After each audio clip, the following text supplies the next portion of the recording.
Hello, welcome to Cycle for Health in London, the channel that showcases safe cycle routes between London's health sites. My name is David Lincoln. I'm a nurse and I cycle regularly in London. I work with older people in the community. I usually find it cheaper, quicker and more convenient to get to see my patients by bike. 1 in 26 of all commuting journeys in London is to an NHS site. I want to encourage more of my health and social care colleagues to make their journeys by bike. Cycling can increase activity levels, save money and help the environment. But many people are put off by safety concerns. Getting to work shouldn't be dangerous or scary. That's why I've decided to start this channel, to demonstrate routes that are direct, avoid heavy traffic and use cycle lanes wherever possible. I'm using an electric bike because they increase the range of the rider, they help you carry a kit, and best of all, they eat hills for breakfast. Today's trip is from the Whittington Hospital in Archway to St Mary's Hospital in Paddington. The same trip by public transport takes longer and requires changes, so cycling is a good option. The journey by bike takes about 30 minutes, and this route is quite direct while still avoiding busier roads. I've added a GPX file to the channel page, which you can upload to your own map or navigation device. There will always be a fair bit of traffic at hospital entrances, so be prepared for this. So let's go. We start at the Whittington Hospital outside the main entrance on Magdala Avenue and head west towards Dartmouth Park Hill. The first hospital on this site was built in 1473, and the current hospital is named after Sir Richard Whittington, who became a wealthy merchant and 4 times Lord Mayor of London. Immortalised in the legend of Dick Whittington and his cat, in real life he generously left his vast wealth to set up a charity which is still helping people to this day, some 600 years later.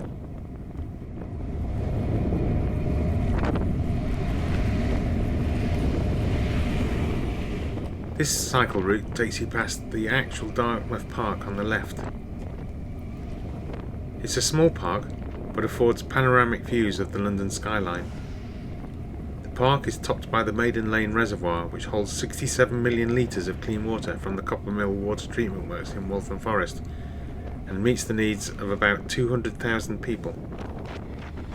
The building of infrastructure to provide clean drinking water was perhaps the greatest development in the public health of London. It followed groundbreaking medical research in the 1850s which discovered the link between dirty water and diseases such as cholera.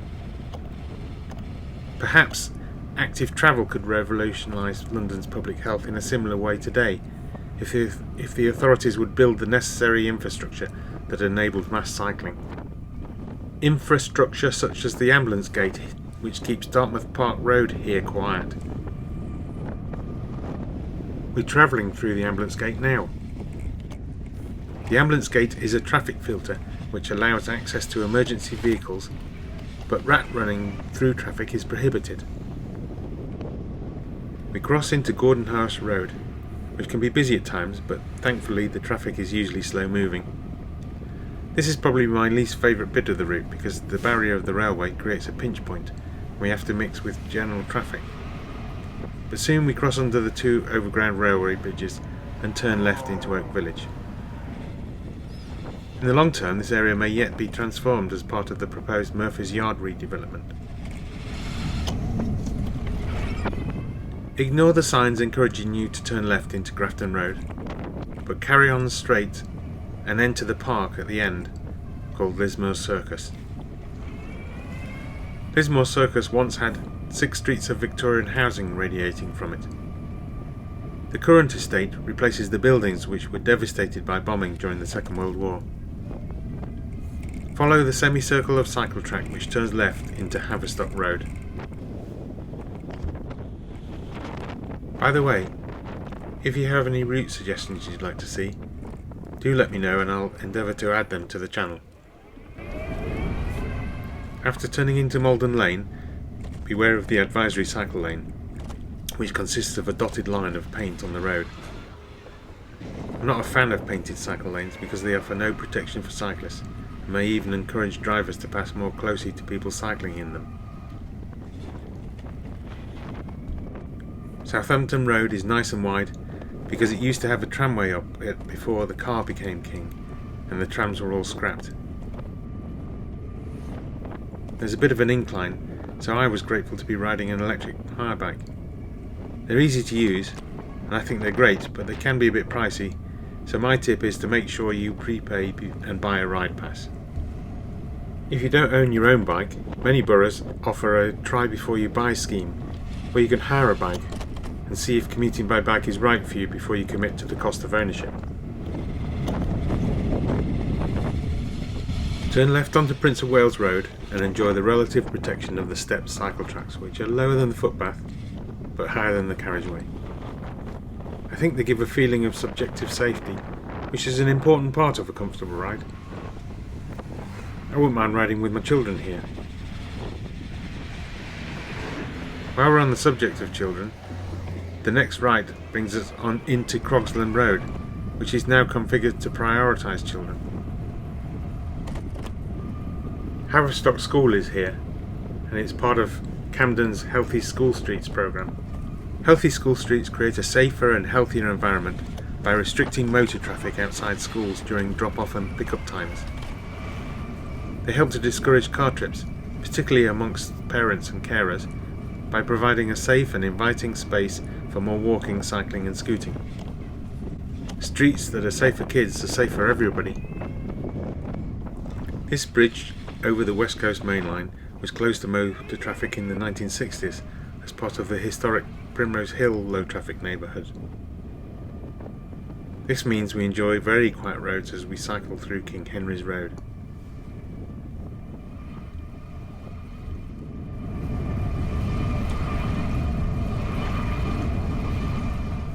It's so nice to be out cycling and exploring areas like Primrose Hill.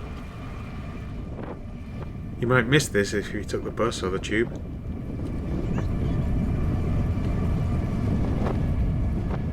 So we're on our way to St Mary's Hospital, Paddington, which is the major acute hospital for North West London.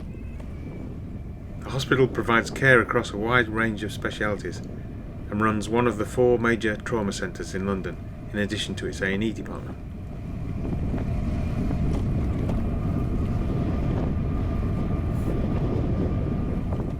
St Mary's is part of Imperial College Healthcare NHS Trust, which provides acute and specialist healthcare to over 1.3 million people a year. Formed in 2007, they are one of the largest NHS trusts in the country, with more than 15,000 staff.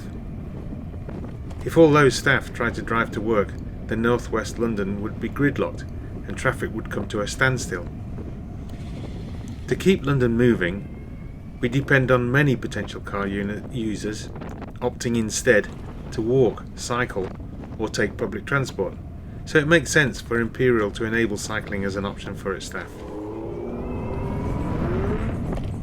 Imperial has 5 hospitals in central and west London: Charing Cross, Hammersmith, Queen Charlotte's and Chelsea, the Western Eye Hospital and St Mary's Hospital, Paddington.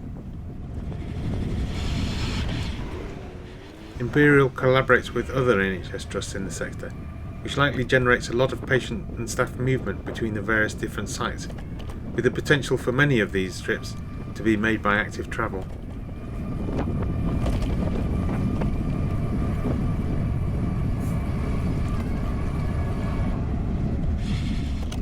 NHS England has stated that climate change threatens the health of the population and the ability of the NHS to deliver its essential services in both the near term and longer term.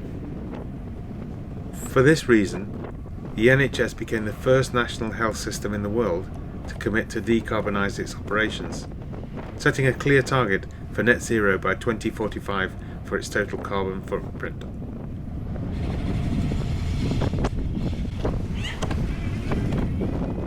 Hitting our national net zero target will save over 2 million life years through cleaner air, healthier cities and a more resilient health service.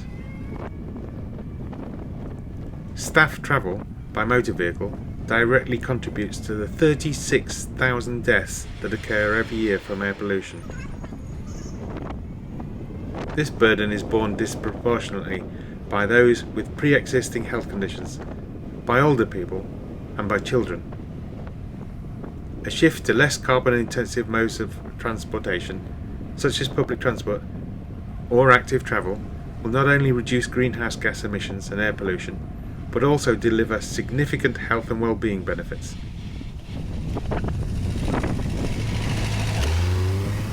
NHS organisations should be leading a population-wide shift away from sedentary travel to more active travel, including cycling, to improve the health and to promote sustainability. Writing in the British Medical Journal, senior clinicians have called for the NHS to lead a shift in staff commuting modes from driving to active travel, and for the staff workforce to act as role models for this change. By cycling more of our journeys, we as health professionals can help our most vulnerable patients and be part of the sustainable solution to problems caused by air pollution and inactivity.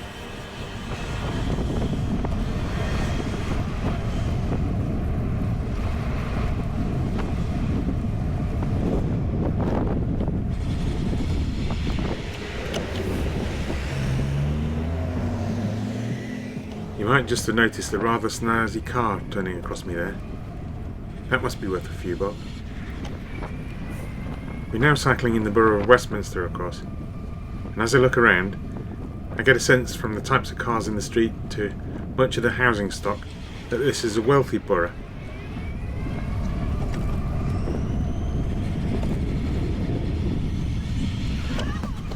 The canal side area here, known as Little Venice, is idyllic. But St Mary's is situated in the Queen's Park and Paddington area of Westminster, and is considerably more deprived than the rest of the borough, and indeed the London average. Almost half of residents live in areas that are among the 20% most deprived in England. Lower income households have less access to a car, so promoting alternatives such as cycling is particularly beneficial for the most deprived members of the local population.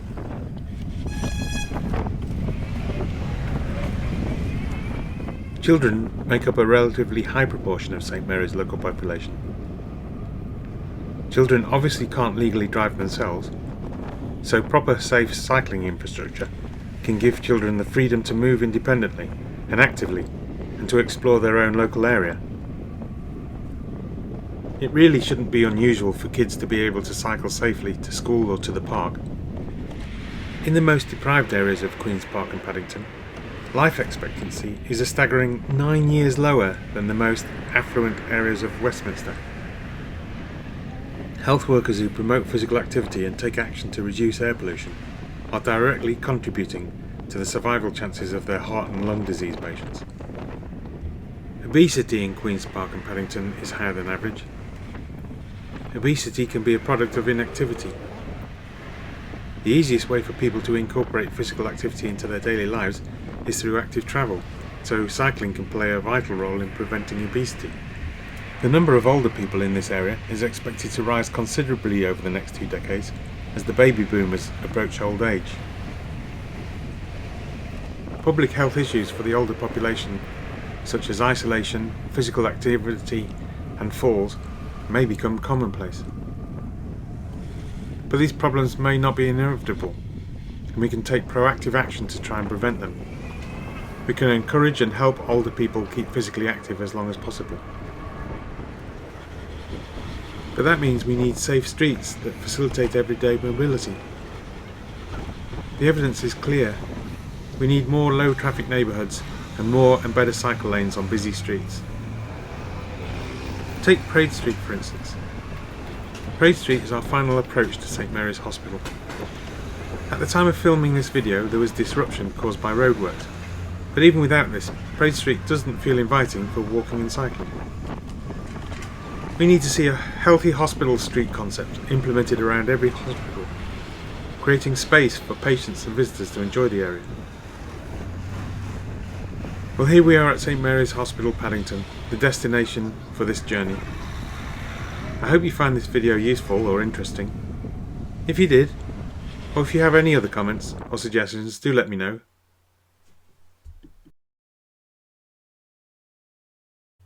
If you're interested in more destinations, then check out the London Cycle Routes channel. John Stone showcases new cycle routes almost every week. And if you're still not feeling confident of cycling on your own, then the London Cycle Campaign runs a Cycle Buddies scheme, where an experienced rider will try out the route with you. Goodbye from me, David Lincoln. I do hope you will join me again and cycle for health in London.